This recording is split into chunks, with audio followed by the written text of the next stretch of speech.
Assalamualaikum warahmatullahi wabarakatuh. Saya Sugini dari jurusan Arsitektur Universitas Islam Indonesia. Kali ini kita akan membicarakan salah satu topik di dalam Artificial Lighting pada mata kuliah Rekayasa Pencahayaan Arsitektur. Topik tersebut adalah di bagian terakhir dari Artificial Lighting adalah Lighting Control. Kita akan memulai saja. Materi ini disadur dari URL yang dapat dilihat di dalam slide Energy Engineering, Lighting Control Energy Engineering, sehingga nanti saya meminta izin semata-mata untuk kepentingan edukasi, dan nanti adik-adik mahasiswa kalau ingin memperdalam bisa lebih dalam lagi mengulik pada URL ini. Kita akan membicarakan 3 hal, yaitu apa, mengapa, dan bagaimana tentang lighting control ini. Kita mulai dulu dengan apa. Apa itu lighting control? Lighting control adalah sistem pengendalian yang fungsinya paling tidak untuk 7 hal. Yang pertama adalah untuk on off. Ini fungsi yang paling dasar. Ya, kemudian yang kedua adalah occupancy recognition. Yang ketiga scheduling. Yang keempat task tuning. Kemudian yang kelima, delighting harvesting. Yang keenam adalah lumen depreciation compensation. Dan kemudian yang terakhir adalah demand control. Nah, ini adalah fungsi lighting control. Nah, pertanyaannya adalah apa itu? Nanti satu persatu kita lihat di belakang. Kemudian pertanyaannya, mengapa kita harus hati-hati dalam lighting control, dan nanti kemudian ketika kita sudah menetapkan apa yang harus kita lihat, apa yang harus kita evaluasi di dalam desain lighting control kita. Tapi perlu kita sampaikan bahwa pada lighting control, maka ini Anda akan bekerja sama dengan engineer lain, di mana nanti peran arsitektur mungkin dengan engineer lain mungkin menjadi lebih dominasinya berbeda dengan topik-topik yang lalu. Namun demikian Anda perlu mengenalinya karena sebenarnya nanti lighting control sangat berhubungan dengan feature-feature yang akan bersentuhan dengan penghuni ruang, yang itu adalah bagian yang Anda harus penuhi. Sehingga Anda harus punya pengetahuan yang cukup untuk bisa berdiskusi dengan engineer lain. Nah, sekarang yang selanjutnya adalah mengapa kita belajar ini tadi, agar kita bisa berdiskusi dengan engineer lain untuk memberikan kualitas pengoperasian penerangan buatan yang baik, yang akhirnya nanti memberi keuntungan pada user dan owner, ya, seperti itu. Nah, sekarang yang lain, alasan yang lain mengapa? Nah, ini bisa kita lihat bahwa apabila kita melakukan lighting control yang sempurna, ada beberapa hal yang bisa didapatkan, ya, benefitnya. Yang pertama adalah dengan lighting control yang baik, dengan sistem desain yang baik, maka kita bisa mengurangi jumlah fixture. Yang artinya apa? Dengan pengurangan jumlah fixture nanti akan menurunkan average energy use. Rata-rata penggunaan energi itu akan terkurangi karena dengan lighting control yang sempurna, maka jumlah fixture akan terkendali. Ya, kemudian apabila nanti kita juga menggunakan kontrol di motion sensor saving, ini juga akan terjadi. Dari sini kita akan tahu kalau ruang memang nggak ada orangnya, ya dimatikan, maka akan terjadi penurunan lagi. Kemudian kalau kita melakukan kontrol dengan dimming, misalnya menurunkan lumennya, itu juga akan menurunkan lagi, sehingga nanti pada kondisi tertentu actual system energy usage-nya itu menjadi sangat rendah. Ini akan tercapai apabila kita mendesain lighting control yang tepat, ya, seperti itu. Oleh sebab itulah maka kita harus hati-hati dalam lighting control. Nah, sekarang mari kita masuk satu persatu. Yang on off tadi yang pertama. Apa sih lighting control yang pertama on off, fungsi on off? Fungsi ini adalah fungsi yang paling dasar untuk menghidup dan mematikan dicapai melalui switching. Saya pikir kita sudah sangat familiar ya pada gambar yang ada menjadi background dari tulisan ini, Anda bisa lihat. Saya pikir Anda sangat familiar ya dengan ini ya, seperti itu. Nah, ini adalah fungsi yang paling dasar. Dan yang selanjutnya, kontrol yang lain adalah apa? Occupancy recognition. Jadi, sistem yang dilengkapi dengan sebuah feature yang membuat sistem mengaktifkan pencahayaan itu mengenali ada atau tidaknya penghuni di dalam ruang. Banyak cara bisa dilakukan. Jadi, nanti fungsinya apabila di situ sensor mengatakan bahwa oh tidak ada orang, maka otomatis kemudian lampu akan mati atau mungkin menurun. Ya. Tidak harus men-switch tapi bisa dimming begitu ya. Nah, tapi kebanyakan switch ya seperti itu. Nah, kalau kemudian ada dia hidup dan seterusnya. Nah, biasanya kalau meng-on-kan biasanya manual. Jadi di sini dikatakan ini biasanya digunakan untuk ruang-ruang yang penggunaannya sementara, misalnya kamar mandi, ya kamar mandi ya di kloset dan seterusnya, sehingga ketika masuk mungkin dihidupkan, ketika keluar ya otomatis akan mati dengan sendirinya. Nah, tapi tergantung sensornya nanti macam-macam ya.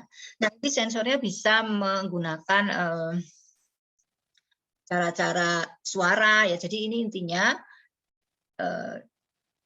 di situ ada sistem menghidupkan yang biasanya manual dihidupkan, kemudian off-nya itu otomatis. Seperti itu. Nah, tapi persoalannya ini Anda lihat di sini teknologi sensornya biasanya menggunakan ultrasonik atau penginderaan perubahan gelombang suara yang ditransmisikan kembali ke perangkat.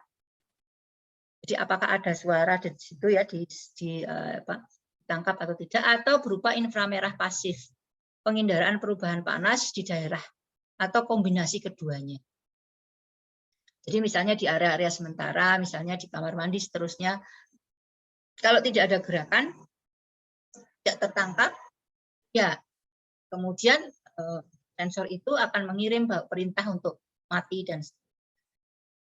Nah, ini memang kadang-kadang tidak nyaman ya, kalau berupa sensor gerakan, ini kali ini inframerah pasif ya, dan penginderaan perubahan gelombang suara. Kalau misalnya yang berupa gerakan itu kadang-kadang tidak nyaman ya, ketika kita di kloset, kita diam itu, dikiranya nggak ada orang, akhirnya kemudian lampunya mati dan seterusnya, itu juga tidak nyaman. Tapi inilah maka nanti banyak sekali ya dijual di pasar, teknologi sudah berkembang dengan berbagai macam cara. Nah, yang jelas sebagai arsitek Anda harus tahu betul mana sih feature-feature yang bisa Anda pilih agar memberikan kenyamanan pada penghuni, tapi di sisi lain dia itu efektif mengendalikan.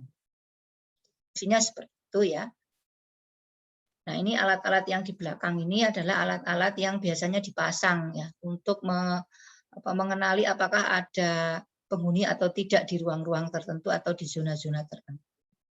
Pasang dengan instalasi tertentu dan Anda harus tahu itu ya. Nanti Anda bekerja sama dengan engineer lain untuk berdiskusi di mana ditempatkan. Nah, tentu saja yang tahu orangnya di mana dan seterusnya itu tergantung dari desain layout yang tentu saja arsiteknya yang tahu. Dan tentu saja selain urusan fungsi, urusannya juga dengan interior, estetika dan seterusnya. Kemudian scheduling. Nah, scheduling itu juga penting ya. Karena apa? Dengan scheduling itu nanti kita bisa melakukan prediksi-prediksi hidup dan mati atau dimming dari lampu secara tepat yang mungkin dikombinasikan dengan fungsi-fungsi lain atau kepentingan-kepentingan lain. Sehingga betul-betul lampu yang hidup di situ hidup pada saat yang tepat dengan kapasitas yang sesuai dengan yang direncanakan. Jadi penjadwalan digunakan pada area hunian yang dapat diprediksi. Kita sudah tahu nih diprediksi kapan ya, misalnya kapan sih dia itu peak-nya dan seterusnya dan seterusnya. Di mana sistem kontrol itu meredup, mengaktifkan atau mematikan sistem pencahayaan pada jadwal yang telah ditentukan. Penggantian manual lokal biasanya juga disediakan, jadi tetap ada walaupun bisa otomatis, tetapi juga bisa ada kontrol yang manual juga, karena prediksi itu kan tidak selalu 100% tepat ya, sehingga kalau ada kejadian-kejadian itu tetap memberikan fleksibilitas. Nah, tuning memerlukan penyesuaian atau output cahaya dari sistem pencahayaan ke tingkat yang diinginkan, yang diperlukan untuk tugas atau tujuan lain seperti estetika atau pengaturan suasana yang sesuai dengan kondisi emosi yang akan diciptakan ya, termasuk peredupan dan seterusnya ya, atau peralihan layering pencahayaan ya, sehingga nanti betul-betul menjadi bagus. Itu dijadwalkan. Tentu saja dikombinasikan dengan program kegiatan yang ada di situ. Ya, di situ. Ini gambaran contoh penjadwalannya. Kita bisa tahu misalnya ini mode operasinya misalnya jam 12 sampai jam 12 malam sampai jam 12 malam kembali misalnya. Kita rancang misalnya, oh untuk ini yang daylight harvesting ini mulai jam 9 sampai jam 4 misalnya, jam 9 pagi sampai jam 4 kita akan mengandalkan daylight harvesting. Kemudian tapi di kondisi tertentu kita sudah menduga dari program kegiatan melalui survei, dan ini arsitek pasti akan mensurvei sebelum mendesain, ya tahu peak demand-nya kapan. Oh mungkin peak demand-nya di jam 11 sampai 12. Di situ mungkin intensitas kegiatannya tinggi, kemudian penghuninya juga dalam kondisi maksimum gitu ya. Dan ini misalnya jam 2 sampai jam 4 ini juga peak demand misalnya. Nah, ini dikenali ya, setelah diprediksi diplottingkan. Kemudian di sini ada building maintenance. Jadi oh di area ini masih harus dihidupkan untuk building maintenance. Jadi kita tahu untuk building maintenance kira-kira demand-nya berapa. Kemudian di sini ada night staff, mungkin saja ada shifting dalam pekerjaan sehingga ada pekerjaan-pekerjaan yang dikerjakan oleh staf di shift malam. Di mana work hour-nya itu mulai jam 7 sampai jam 6 ini di sini. Nah, ini didesain. Kemudian mulai jam 00 sampai jam 7 ini apa? Off hour, yang ini off hour. Nah, ini didesain oleh arsiteknya dengan bekerja tentu saja dengan riset dengan kliennya, dengan macam-macam pertimbangan dan seterusnya, didiskusikan dengan engineer lain sehingga kita nanti tahu bagaimana sistem kontrol kita akan lakukan. Ini sangat penting. Itulah bagian dari lighting control. Ini kita atur ya. Nah, sekarang masuk tadi kan ada daylight harvesting. Itu ini kontrol juga. Jadi pada waktu tertentu ketika kita sudah jadwalkan ini daylight harvesting ya sudah, maka ketika pemanenan matahari daylighting itu, maka kemudian kontrol-kontrol men-switch, mengdimmingkan itu dilakukan, dan itu bisa dikombinasikan dengan sensor-sensor otomatis. Yaitu sistem pencahayaan itu merespon cahaya matahari yang cukup tersedia dengan meredupkan atau beberapa tingkat peralihan. Jadi misalnya ketika ada sebuah rental office, maka kemudian bagian zonasinya sudah dibuat dulu ya, di bagian tengah ya, di bagian tengah, kemudian di bagian periperi itu rancangan sistemnya sudah dibedakan. Ya, baik manajemen mengontrolnya, meng-on off-kannya dan seterusnya itu sudah di range ya seawal begitu. Kemudian di situ juga ada sensor daylighting-nya sehingga ketika daylighting di situ cukup, dipanen dengan cara-caranya tentu saja dengan cara pasif dan seterusnya, seberapa jauh sampai kedalaman ruangan itu dapat terpenuhi tergantung desainnya kan. Seperti itu. Nah, kemudian itu akan terbaca. Oh, di sini daylighting ini menghasilkan misalnya 300 lux, 500 lux masih cukup ini. Maka di situ lampunya akan tidak hidup gitu. Atau kemudian di sebelah sini kemudian bisa diredupkan. Misalnya ini kok 100 lux ya. Kalau gitu mungkin ada lampu yang di situ memang settingnya misalnya 400 gitu ya, diredupkan. Karena ada sumbangan dari proses delight harvesting. Nah, itu menyatu antara pasif dan strategi dalam desainnya. Pasif strateginya mampu menopang sampai seberapa dalam dan seterusnya. Kemudian diintegrasikan dengan perancangan artificial lighting-nya. Kemudian kapan meng-on-off-kannya, kapan dimming-nya itu tergantung kualitas di lighting-nya. Dengan sensor-sensor yang sekarang itu sudah sangat banyak ya toh. Jadi lampu di on-off-nya itu tergantung dari kualitas penerangan matahari yang ada di situ. Nah, ini ya seperti itu. Kemudian yang selanjutnya adalah lumen depreciation compensation. Ini apa? Ini adalah begini. Jadi Anda masih ingat ketika kita menghitung melakukan kalkulasi perencanaan titik lampu berdasarkan lumen, kita kan punya koefisien keamanan ya, yang di situ antara lain keamanan disebabkan karena lampu yang sudah menua atau ruang yang kemudian makin kotor dan seterusnya. Anda masih ingat light loss factor ya. Maka apa yang terjadi di situ berarti diharap kondisi yang kita rancang itu memberikan keamanan apabila kondisi sudah tua, lampu sudah tua. Nah, pada saat belum tua, masih awal-awal, berarti kan sebenarnya aman, tidak perlu dikurangi sebesar kompensasi yang dihitung dulu begitu ya. Nah, oleh sebab itu maka dengan memasang sistem pengendalian itu, maka kita bisa menurunkan.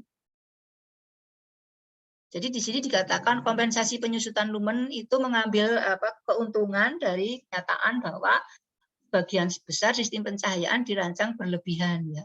Untuk apa? Untuk memperhitungkan pengurangan yang disebabkan karena usia pengoperasian dan seterusnya. Tadi sudah saya sampaikan. Anda masih ingat kita akan mengalihkan dengan faktor light loss factor dan seterusnya.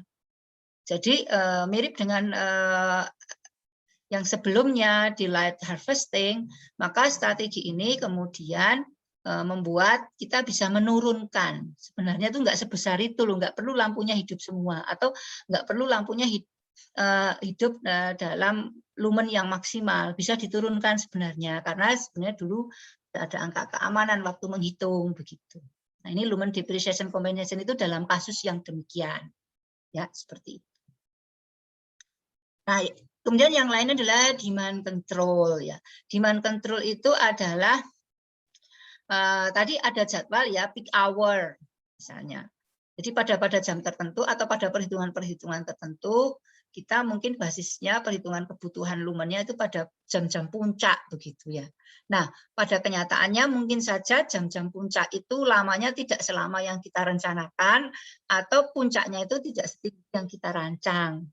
Nah, oleh sebab itu kenyataannya seperti apa, maka itu bisa dikontrol sehingga tidak setinggi itu, bisa diturunkan dan seterusnya. Nah, dengan kontrol-kontrol seperti ini, maka kita bisa menghemat. Tadi sudah saya sampaikan. Jadi fungsinya lighting control itu tidak hanya menghidup matikan, tetapi ini untuk mengoperasikan penerangan alamiah secara tepat sebutuhnya sesuai kondisi yang sebenarnya gitu ya. Bukan perencanaannya yang salah, perencanaannya memang harus dibuat seperti itu kan. Tetapi kemudian pada kenyataannya seperti apa, maka itu di running ya. Untuk bisa running sesuai kenyataan, maka sistem kontrol itu dirancang ya, seperti itu. Nah, tentu saja teknologinya sangat berkembang dan secara teknis engineer lain akan lebih paham, tapi secara prinsip Anda tahu ya, nanti bagaimana itu bekerja di balik kulit ruang itu pasti engineer lain yang lebih tahu. Tapi paling tidak Anda tahu dan bisa meminta seperti apa skenarionya ya, seperti itu. Ini contoh ya, ini lighting control panel installation-nya ini ya, seperti ini. Ini contoh occupancy sensornya dipasang begitu sehingga bisa melihat ada orang atau tidak ya, seperti itu. Nah, kemudian ini secara prinsip seperti ini. Jadi kalau ada orang, ada gerakan atau ada panas atau ada suara dan seterusnya ini ditangkap, kemudian dia secara otomatis meng-on atau off-kan, kemudian lampu hidup. Prinsipnya seperti itu. Tapi kemudian berkembang dengan cara macam-macam ya, seperti itu. Ini ada sistem-sistem yang hanya Anda kenal saja lah. Ini yang dimmer ya, sistem dimmer seperti apa. Nah, ini instalasinya nanti silakan Anda pelajari sendiri ya di situ. Tapi kita bisa menambahkan beberapa addition and control ya di sana seperti apa. Ini other outputnya juga macam-macam. Tadi sudah disampaikan, bisa occupancy sensor, bisa audio visual equipment, bisa time clock, building control system, relay or switches, kemudian fire security system, ini macam-macam. Ini ada sistemnya, engineer lain akan lebih paham, tapi Anda harus kenal agar Anda bisa tahu bahwa pengoperasian bangunan itu bisa sejauh mana sehingga Anda dalam mendesain bisa match terintegrasi. Ini juga sama, ini yang sistem yang terintegrasi, integrated lighting control system ya. Di sini banyak sekali yang diintegrasikan, misalnya salah satunya bisa mengintegrasikan banyak-banyak aspek dan kemudian kontrolnya juga macam-macam, bisa manual controllers, bisa occupancy sensor, dimming photo cell, external switching kontak on off dan seterusnya. Ini silakan Anda pelajari sebagai dikenal saja. Nah, ini adalah network intelligent panels. Jadi bisa saja pengoperasiannya itu betul-betul otomatis sebagai bangunan cerdas dioperasikan dengan secara computerized ya, dengan program yang sudah disiapkan, dengan perlengkapan-perlengkapan yang tentu saja lebih kompleks ya. Ada programmernya, kemudian ada data lainnya dan seterusnya. Ini ya Anda bisa lihat, sehingga tidak lagi kita mengandalkan manusia, bangunan itu bisa beroperasi sesuai kebutuhan. Sejauh mana itu tepat atau tidak tergantung bagaimana data itu di database-nya dimasukkan, ditata, dan kemudian bagaimana sistem itu bekerja. Nah, tadi sudah saya sampaikan, setelah kita mendesainnya dengan engineer lain, maka kemudian kita harus mengevaluasinya, apakah lighting control kita sudah tepat. Apa yang harus kita lihat di dalam menilai ketepatan dari sistem pengendalian penerangan yang kita buat. Pertama, kita harus lihat efektivitas biayanya. Jadi antara jumlah biaya yang diinvestasikan ke dalam sistem dengan benefitnya itu berapa. Misalnya, oh ternyata memang menginvestasikan sejumlah X biaya misalnya, tetapi dengan X biaya itu kita bisa menghemat energi sekian. Jadi tidak masalah gitu ya. Dengan lighting control yang sempurna tadi kita bisa menghemat biaya operasional karena listriknya lebih rendah ya. Apalagi nanti kalau kita memikir jangka panjang dan luas, kita telah menyumbang kepada isu sustainability. Jadi itu biaya, itu cost tidak hanya dilihat jangka pendek, hanya urusan ownernya, tapi juga biaya dalam jangka panjang ya. Benefit secara jangka panjang. Tidak hanya profit yang uang, tapi benefit secara luas. Ya. Kemudian setelah itu kita juga lihat kemampuan beradaptasinya. Kita tahu bahwa adalah mungkin fungsi-fungsi bangunan itu akan beradaptasi karena perubahan fungsi atau kondisi ya. Misalnya seperti sekarang, seperti COVID terjadi sekarang ini kan merubah cara orang hidup. Tadinya kita bekerja di kantor, rumah hanya untuk istirahat, kemudian sekarang berubah rumah untuk bekerja, untuk zooming dan seterusnya. Nah, sehingga perubahan seperti itu kalau terjadi, apakah sistem pengendalian yang Anda desain itu bisa mengakomodasi, itu dicek. Kemudian yang selanjutnya adalah fleksibilitas, terutama fleksibilitas dalam pengoperasian. Jangan sampai juga orang yang ada di dalam tidak berdaya dengan sistem yang canggih yang ada di dalam sistem. Sehingga kalau ada sesuatu yang di luar rencana prediksi itu masih bisa ya, masih fleksibel. Kemudian pemeliharaannya jelas ya. Kemudian keandalannya jelas, jangan sampai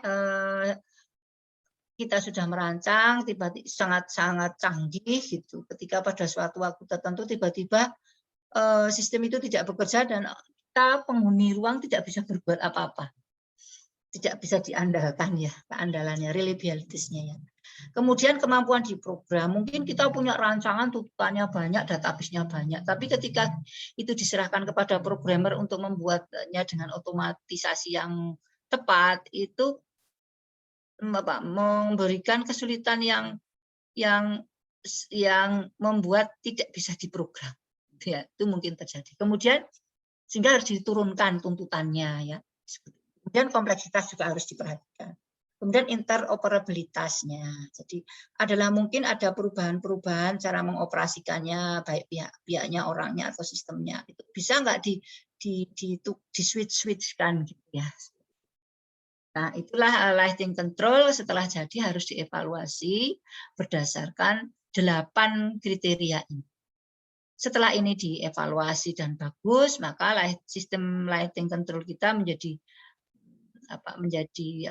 sudah tepat untuk dilaksanakan. Nah, kira-kira seperti itu untuk materi lighting control.